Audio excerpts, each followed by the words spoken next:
Pharshat Bamidbar. It says in Pharshat Bamidbar, "V'chanu bnei Yisrael ish al machaneu v'ish al diglo letziv'otam." That the Bnei Israel used to travel through the desert. Every tribe according to its camp and its flag. Machpatli, what do I care about the flags? What do I care about the flag? So, on the meaning of the flags on the Midbar, writes the Shem Mishmuel. Shem Mishmuel, his name was Rabbi Shmuel Bornstein Mesochchov. He was the grandson of the Kotzke Rav. His father was Avnei. Yeah, it was the Kotzke Rav. And he writes the following, and I'm quoting: עניין הדגלים נראה דרכמו בגשמיות, הדגל הוא לתועלת שידעו המתפרדים לחזור ולמצוא את המרכז ולא יסתבכו למחנה אחר. It says, regarding the flags, is for the people to know which camp they belong to, and they won't associate themselves with other camps, just like you go to the army, right? So you have what they used to do, right? You have the flags of the cavalry, and you have the flags like this, and everybody is attacking according to or moving according to the appropriate flag. And because if, for example, you have cavalry traveling with infantry, it's going to be a big balagan, it's going to be a big mess. Everybody has to have his own unit, his own organization, and so on and so forth. And so he says, Kachu b'rochniut. This is also in spiritual matter, not only in physical regular thing, also in spiritual matter. Sheimashech libo achar shorosh nishmato. You have to allow your neshama, the root of the neshama, to guide you in through your process in life. Through whatever you go through in life, according to what you like. And of course, that's the problem when people listen to other people and they don't listen to themselves first of all. What is it they really want? For example, somebody will tell you, why won't you do commercial real estate? Why won't you do real estate? Construction, build, you make money, you do this. Well, if I say, really what the guy wants to do is to make a pizza place. He loves to make pizza. So why would you do what you want to do? Or a cafe. If that's what you like, that's what you're going to be, your Mashiach, that's going to be your success. Your success is determined, first of all, about doing what you really enjoy doing. Of course, we're talking about productive matters here. We're not talking about what you like to do. Okay, I like to sit, one leg on top of the other with mojito in one hand and a cigar in the other hand, with a gold chain. We're not talking about this. We're talking about productive things. Well, ish keshorish nishmato. That's what's going to guide you. That's going to be your success. Don't make a cheshbonot of profitability, money, this and that. With the most important thing you're going to be paying is with your neshama. It's a waste of your time, and you got to be brave to do so. You have to understand, if you don't do that, you're lost. You're lost. You're finished. And why is that? Because if you're going to go after your shorosh neshama, this is exactly why you need to come to fix in this world. The Ari told us that's what we need to do. Whatever is easy for you, it's not a big deal. You're already metukan. Whatever is difficult for you, and that's what you need to fix. Whenever it's hard for you, for example, a lot of people, it's very hard for them to sit down and learn Gemara. They want to learn Kabbalah. For them, no problem. They can sit down and learn Kabbalah for 5 hours straight.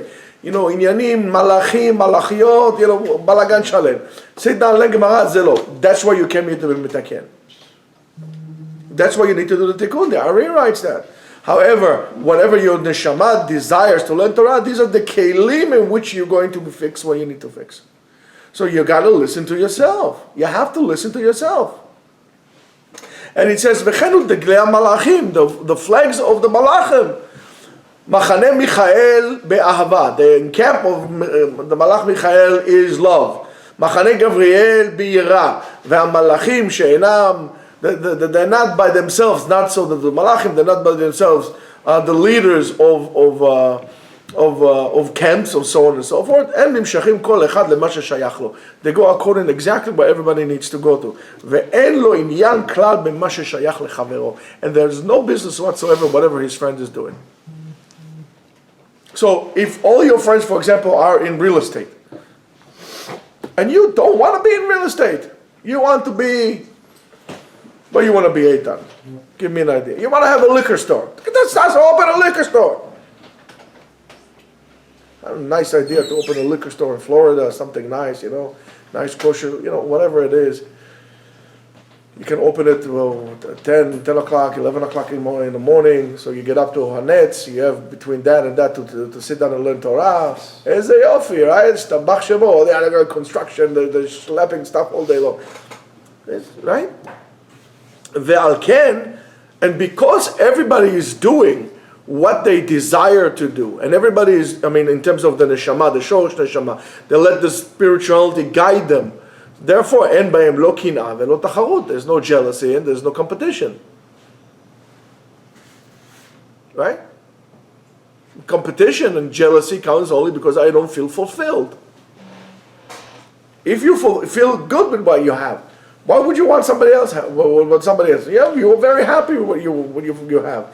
Let's say, for example, I don't know, you got yourself a what did you get yourself, Yeshua? Car? Mustang GT 500. Shelby. And I'll tell you, 2013. You know why 2013? You guys don't know, huh? See? 2013 is the last year that Shelby himself designed the car. So these cars are going to be worth a lot of money real soon. Get yourself a Shelby 2013, with little mileage on it. You write yourself some profit. So if I got myself a Shelby like this, what do I care if somebody else got himself a brand spanking new Maserati? Machpatli. I'm happy with what I have. No problem. However, if I got that car to so-called pull his eyes, so I'm never going to be content with what I have because I'm always competing with him. In other words, I'm always losing. So the Shem Ishmael learns from the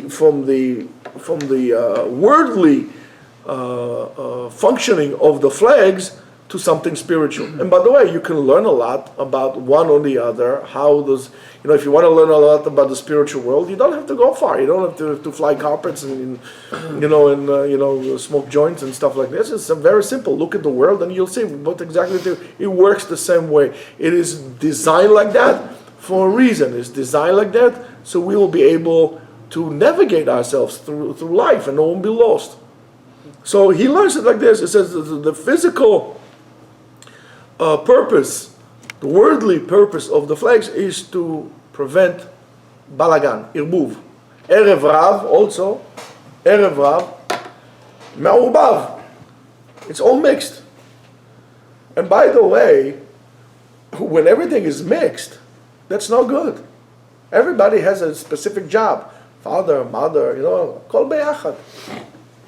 Everybody has a job. So to prevent this irbuviyah, this chaos, we have the flags. Everybody knows exactly what's his flag, and he stays within his camp, and he doesn't pass us to another camp. Because there is a purpose in the way they travel into the desert. As much as the spiritual purpose of the flags is to show the person his place in order for him to concentrate on what he needs to do. For example, we're talking about jobs before. You need to make sure that the job that you're taking not necessarily pays you a lot of money. You need to see if the job that it gives you is a place that's going to allow you to maneuver, to grow, to develop, and it's not a dead-end street. The worst thing for you to do is to get a job that is a dead end. So better if you wait another year. Wait another year, you're going to be working for 40 years as it is. 40 years as it is. If retirement age is 67, they're going to raise it to 69. Right? So you can wait until you're 27, 29 to go to work, especially 29 to go to work, because you have another 40 years to work. So what? Where are you rushing? You're not going to be able to retire beforehand. Unless you're like the wise guys who listen to me. So wait. Find what you want. Observe it, look carefully, and go with it. So is like this. In order for me to concentrate, why? So I would not overlap the placement or the job of my fellow Jew. I need to know, I need to concentrate on what I need to do. And as of course, as he learns from the flags of the Malachim, each one has a flag of its own. The Midrash Rabbah in Sefer Bamidbar, Parasha Bet Od Gimel says, חיבה גדולה חיבבן הקדוש ברוך הוא שעשאם דגלים כמלאכי השרת כדי שיהיו ניכרים. הקדוש ברוך הוא gave us those flags specifically just like the Malachim because that's a gift from הקדוש ברוך הוא. And there is something very, very important here. You know, you should say, why is flags? Everybody should be kumbaya, kol bayachad, Am Yisrael, Am Yisrael, Am Yisrael chai. No, everybody, shevet, shevet, shevet, right? And so why is that? And how do we know that Kadosh Baruch Hu loved us? Because Shlomo HaMelech says, what does it say, Shlomo HaMelech? Matzah Isha? No, it's a different, there's something else. He said something else. Heviani el bet hayayin v'diglo alai ahava. He gave me the flag of love. Diglo alai ahava. That's in. See here? No. The ghost. That's in Shir HaShirim. So the Midrash says, HaKadosh Baruch Hu gave Am Yisrael the way to settle down or to travel through the desert in order to designate each shevet to each shevet because he likes Am Yisrael a lot. So you have to ask yourself, so what is the great love in camping like this, organizing camping, you know, and not like big Woodstock together?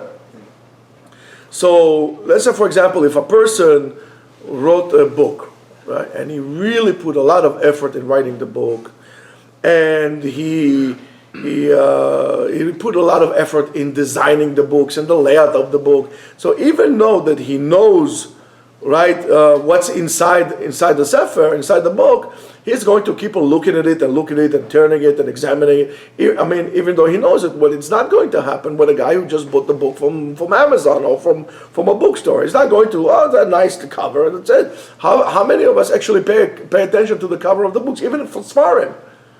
You know, there is a lot of effort goes into that, and only a person that puts the effort would appreciate it. So, by the Malachim, they don't have a free choice. Each and every Malach concentrate on whatever he needs to concentrate on, and that's very, very simple, and so on and so forth. Why? Because since they don't have a choice, they don't desire what somebody else has whatsoever. However, since humans do have a choice, and that's a tremendous thing that we have, which is a free choice, we might become jealous and we might become competitive in a wrong way, and we might desire something that belongs to my friend that HaKadosh Baruch Hu give him. So HaKadosh Baruch Hu, it might seem like he wants to see Bnei Israel again and again when they are organized in the tribes and they're organized with the flags, and the flags are, you know, it seems more like this in the eye. So for example, it would say, oh, this is the Shevet, oh, this is Yehuda, and this is Levi, and this is Issachar. You know?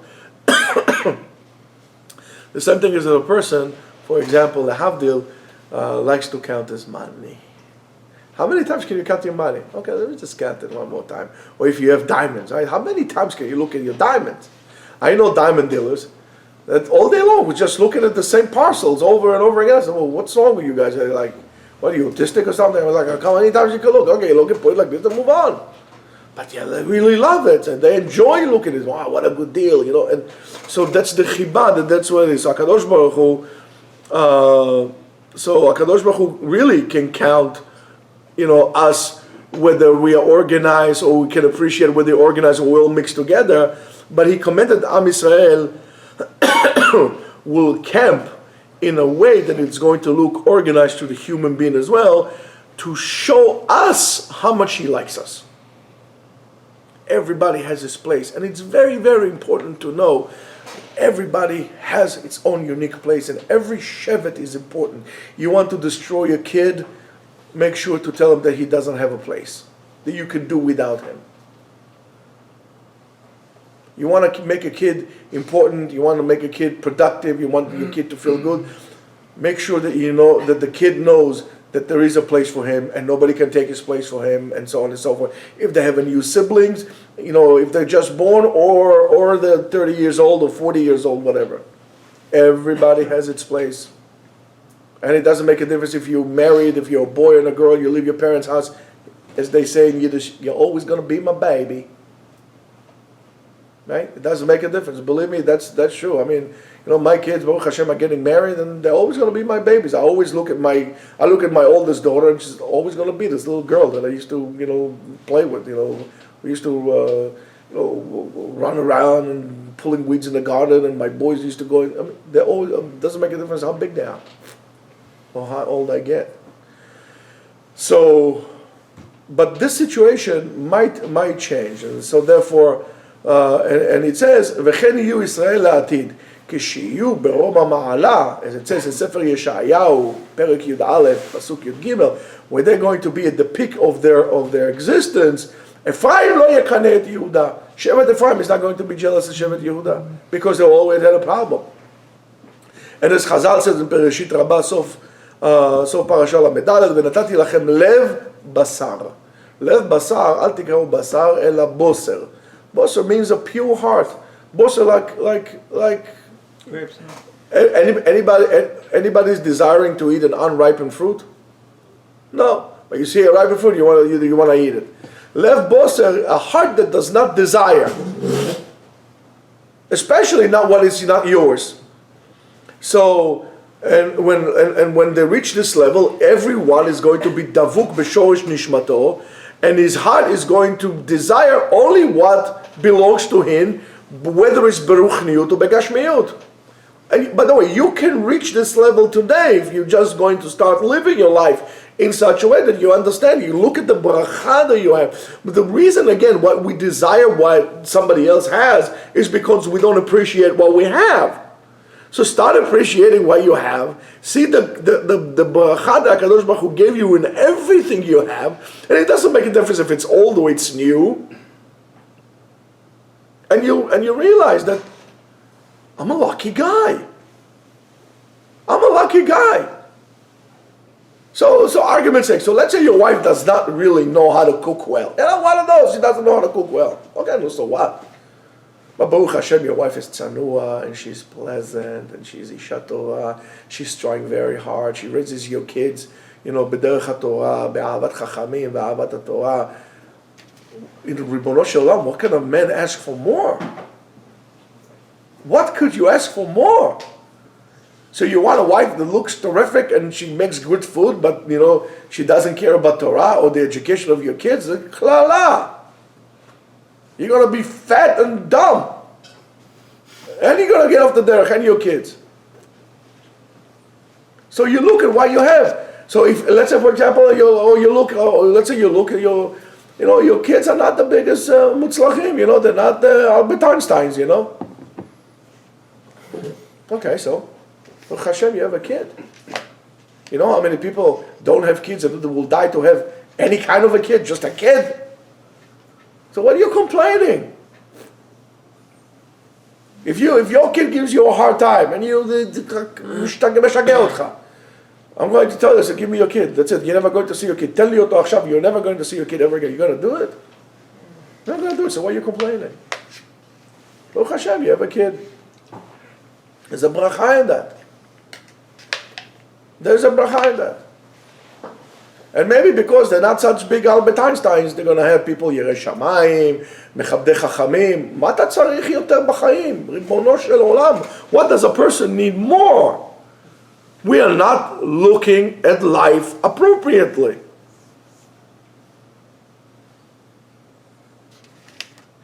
And so let's say you look in your mirror and you really come to self-realization that you're ugly. You're ugly. Okay. Baruch Hashem, you're ugly. Baruch Hashem, you're alive. There's nothing you can do about that, but you can do a lot about your character. You can do a lot about the way you behave, about your emunah, and that's your true beauty. You don't have to worry about those things. Baruch Hashem, you guys are all ugly. as my son used to say, "You ugly, good for you." I told you, man. The little guy, Katanchik, as a hatul. Used to walk in the street. It was the funniest thing. He used to look at people. It's a cute little boy. He used to have those beautiful, locks like this. Looks like Goldilocks. "You're ugly, good for you." That's how he used to kill me, this kid. But Baruch Hashem, you're alive. You have good kids. You have, Mata mitlonen. Al titlonen. Don't complain. That will bring down your emunah altogether. So when we're going to do so, right? And everybody knows exactly what's in Shoresh Neshama. That's what it says. V'chanu bnei Yisrael ish al machaneu v'ish al digol etzivotam. In other words, everybody's going to be necha. Everything is going to be good. Nachu. They're rested. So when everybody is davuk b'shoresh nishmato, so therefore there's no kinah, there's no tacharut, and this is the state of Am Yisrael Bamidbar. That's when they were in the midbar. V'chanu b'nei Yisrael shel machaneu v'ishal digol tzivotam. When everybody was like this, he's only looking at what he needs to do. He doesn't care about what, it's none of his business what the other person is doing. That's a place of menucha. I'm in peace. I'm in harmony. I'm in shanti. I'm tranquilo. And when you go like this, you don't need any substances. You don't need any extravagant lifestyle of buying and purchasing. You're okay with things. And that's a wonderful state to be. I'm okay. So later on, the Midrash Rabbah says, and he explained to us what was in every degel. Every shevet had something in his degel, in his flag, and it says, "Be'otot simanin haya lechol nasi v'nasi mapa v'tzeva lechol mapa u'mapa." Right? Each one has a special flag with a special color combination, with a special, emblem on the envelope, on the on the flag itself. I wanted to do it, but I don't think we're going to have enough time to do the real meaning of each color of the flags. We can do it some other time because, however, it says Reuven, Even, Odem, right? Reuven had Odem, which is ruby, and it was red, and there's Dudaim, and so on and so forth, without getting into the whole entire thing. Ephraim and Menashe, they had the Shor, and Shem Bechor Shoro, Yehoshua, and on and on and on and on. In other words, above and beyond the degel that was different from each and every shevet, and every shevet, as we said, had its color, and the color was associated with the stone that the Kohen had in his choshen, and with the certain attributes of the shevet itself. As we said previously, that Galim would not, of course, it was not like haphazardly like this, but it gave the character of each shevet itself, of what was unique about the shevet, and you should be very proud with the fact that you're unique. So today we try to ununiquify everybody, because that's maybe because we wear unique clothes all the time, But we want everybody to be the same. Well, is it good to be different?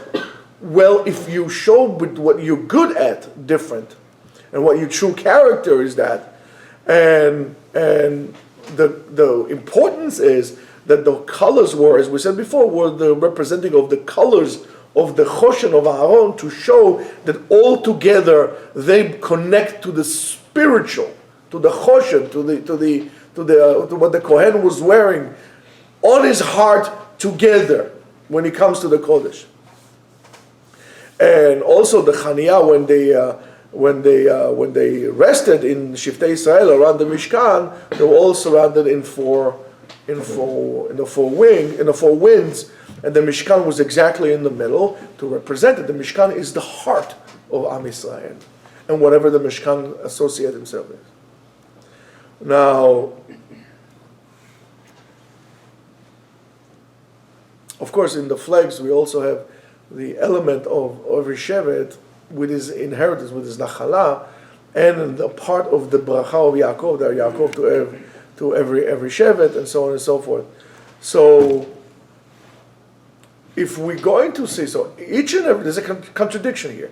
Each and every shevet, waves their flag, and the uniqueness of the flag, And yet, the flags correspond to one thing that it's put together, and which is the choshen of Aaron. So therefore, it shows us that every shevet is special and unique, and yet every shevet is a part of the klal. You're part of something greater, and that's something that we always have to remember. However, the idea is even beyond that, that what makes all the shvatim, those individual tribes to one nation, is the representation of the choshen of Aaron when all the shvatim are around it. And that's the Mishkan. The Mishkan, of course, represents, as we said before, represents Avodat Hashem. Every shevet is unique, but what unifies us is the fact that we all worship Hashem with the same Torah. Now in Israel, they try to do so, and they try to, substitute the Torah with the concept that's called Medina. However, that failed. That's a failed experiment. Because today, unfortunately, in Israeli society, it's more divided than ever before in history, maybe only parallel to what happened at the ends of Beit Sheni. Now, so, but the reality is that we have, by the way, I'm very excited, and thank you very much to Art Scroll, I'm very excited. I said to my wife, finally, Baruch Hashem, the Sfaradim are going to have a decent Siddur, where the Art Scroll put up a Sephardi Siddur. So it's going to be half English, half like this. I think it's fantastic. I'm planning on, even though I don't really, need the English, but I think I'm going to get it myself just for Hakarat HaTov. So, you should know it. Look at the Yeshiva group. We have we put it like this. So, we have many groups today in Am Yisrael. Everybody has different minhagim, different ideologies. Some are more tzionim, some are less tzionim, some are not tzionim at all. Some are, surgi kippah, some are velvet kippah, some are velvet kippah without a rim, some are... Everything is a big balagan. Sometimes the ideologies are different. Some people say we need Medina, we need ideology is going to be a right-wing ideology. Some say we need a left-wing ideology. Some say we need to be capitalists. Some say we need socialists. And it's crazy what's going on there. So how are we going to take all these individuals and feel like Am Echad? And if you speak to Israelis, the biggest complaint is that they feel that the Am Yisrael is divided into groups. Whether we're going to, admit it or don't admit it, we have a lot of work to do, and that needs to be done. Unfortunately, I don't see anybody in the near future coming up as a true leader, guiding the people out of true honesty, out of true leadership, that is not self-motivated to really guide the people and tell them what to do. I don't see it. I don't see anyone. Maybe this is because we are really the foothills of Mashiach to come, and then we're going to have Chet HaMedim. Not, you got to get the idea, yeah? Right, Rebs? No, Shevi. So, how are we going to do that? I mean, everybody has his own narrative. Everybody has his own clothing. This one wears a white shirt. This one wears a T-shirt. This one wears this. This one wears that. How are we going to do this whole thing together? So there's only one thing that puts us together, and that's the Torah. Rabotai, the experiment of substituting the Torah with the concept of Medina does not work. Does not work. Torah is the only thing that could unify, and that's, by the way, of course, as you know it, the whole concept behind Daf Yomi. You have the Mishnah from Eretz Israel, you have the Gemara, right, from Bavel, you have Rashi, you have Tosfot, you have the Rif, you have the Ran, you have the Rashba. Akol beoto davar, akol beoto inyan. When it comes to Torah, if someone uses the Torah and through the Torah finds differences, but probably did not learn the Torah appropriately. The Torah is a unifying factor, is the Mishkan, is the glue, is what allows us, this, when HaKadosh Baruch Hu took away Bet HaMikdash, that substituted the Mishkan, He continued giving us one thing, which is the Torah. What was inside the Aron Abrit? It was the Luchot, the Torah. The Torah was the Kodesh Kodashim, was inside the Aron. Inside the Aron. We're always looking for the Aron. It would be nice to have it. But what are you looking for the Aron? It's like you're looking for, somebody gave you a very expensive garment. I don't know, the kimono of the Emperor of Japan. Autographs, right? And you're looking for the closet. Closet. You know, the most important thing, Aron is important. The Aron, the Betzalel, and they very important. But Be'ezrat Hashem, you know, if HaKadosh Baruch Hu wants, we'll make another one. But what's important is not the Aron, is the Torah. But the Aron Kodesh is important. Why the Aron Kodesh is important? Because the Torah is inside of it. The Torah is what is important. We need to unify ourselves on Torah, and we should not, and we are not allowed to, use the Torah as a dividing factor of Am Yisrael. If you are a dividing factor using the Torah to divide the people, to pull people apart, to pull people away, you are doing a major crime. Better off, as far as I'm concerned, be a Chiloni. Then you take the Torah as an object to divide Am Yisrael. That's like Kofer B'Maaseh Bereshit. The whole entire world was created for Am Yisrael to receive the Torah. And the Torah was giving us that we could be Am Echad together. Here you come and you use the Torah to divide Am Yisrael. As they said, better off your mother's placenta will choke you in the womb. אי אפשר לעשות כדבר הזה. אי אפשר לעשות כדבר הזה. The Torah is what unifies Am Yisrael, what puts us together. And when you learn Torah, there's true simcha. I don't know if you notice that sometimes a person learns, you know, he's down, and as he's down, he gets tremendous simcha, tremendous simcha. You know, הוא מתלהב, הוא מתקדם, הוא מתלהב, הוא מבין, he understands. And you meet people that you would never thought you would meet before in your learning of Torah, and you realize that it's beautiful. It's Am Yisrael learning, and you realize that the importance of another Jew because he's just like you. Now, so comes the Torah, and the Torah determines really, who is a Jew, this is a Jew, and so on and so forth. It was only given to us. And the Torah determines that, a chassid is chayav mitzvat tefillin just as much as a temani from Baghdad is. Yeah, when you're doing a temani in Baghdad, I don't know, he took an airplane.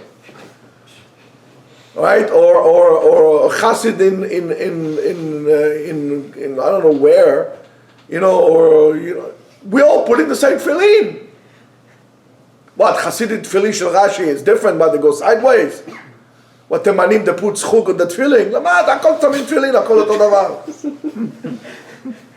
They're all the same color, akol oto davar, the same parashiyot is inside. They're shtuyot, they're akol shtuyot, mitzakvaniyot. I mean, be'emet. Shabbat is different. Ashkenazi Shabbat is different than Sephardi Shabbat. If you think so, you're a fool. You're a fool. Shabbat is Shabbat. And Shabbat we're all the same. And that's what puts it together. Why when you go to Eretz Israel, you feel Shabbat in your DNA. I mean, you feel Shabbat coming already. Friday morning, you already feel different than Israel. You go to Israel Friday morning, לא משנה אם אתה בתל אביב, on Sheraton Beach, I don't know what in the world you do, in the ballets are you there. You already feel משהו באוויר, I cannot explain it. And as the day progresses, you feel something different. You don't feel it here. Why? Because all the Jews over there keep Shabbat.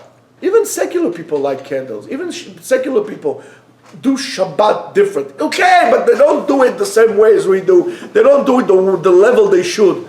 But once they acknowledge that, they're part of that as well. For that split of the second, when the guy goes out of the shower, the girl goes out of the shower, and and Shabbat. We all felt at that moment together, that power brings this, even the birds feel Shabbat. I mean, it's crazy. I mean, I'm telling you, it's crazy.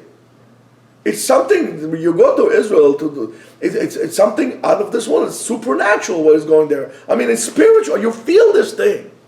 I told you the story with this woman. I talked to her one time. She just, in Israel, she didn't like, she didn't like religious people so much. But she said to me, but there was something special in Israel on Friday. What was it? I said to her around like 3 o'clock, something like this. Yeah, how did you know? I said, it's called Shabbat.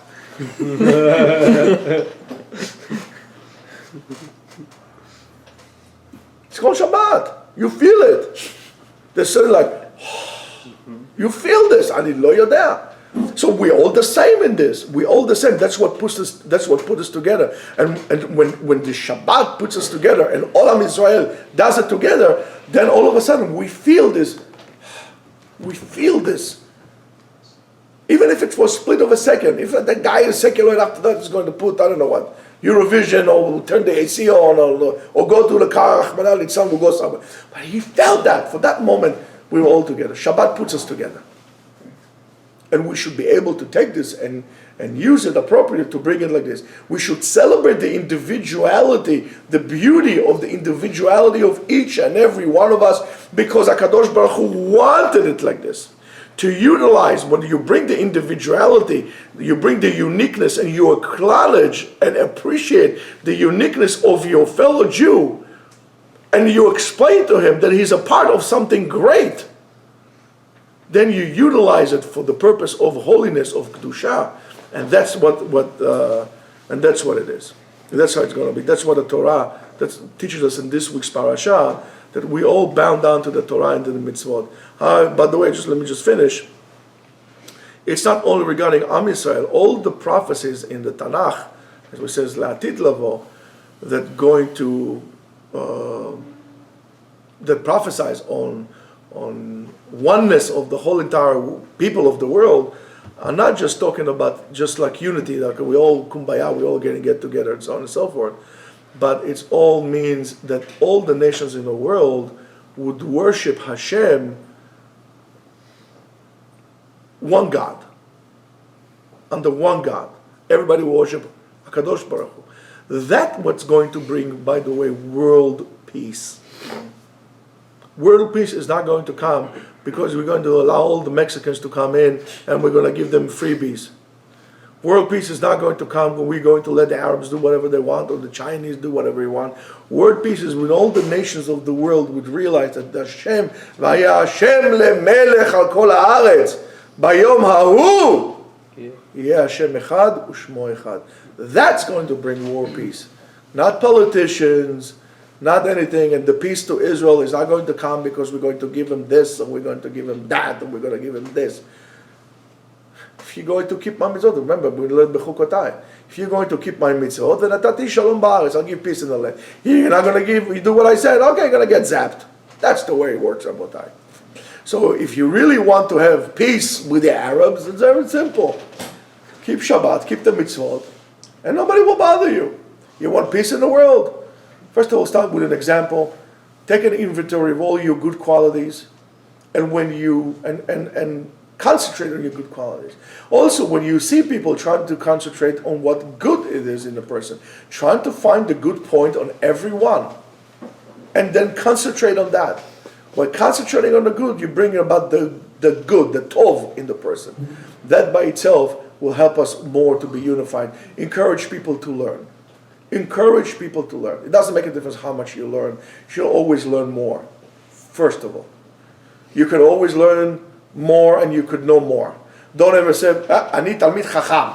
No, אני לא תלמיד חכם. אני תלמיד. I'm always a talmid, I'm always learning. When you say, אני תלמיד חכם, אני לא צריך ללמוד יותר. I don't need to learn. No, אני בן תורה, אני תלמיד אני לומד. However, always try to encourage other people that don't learn.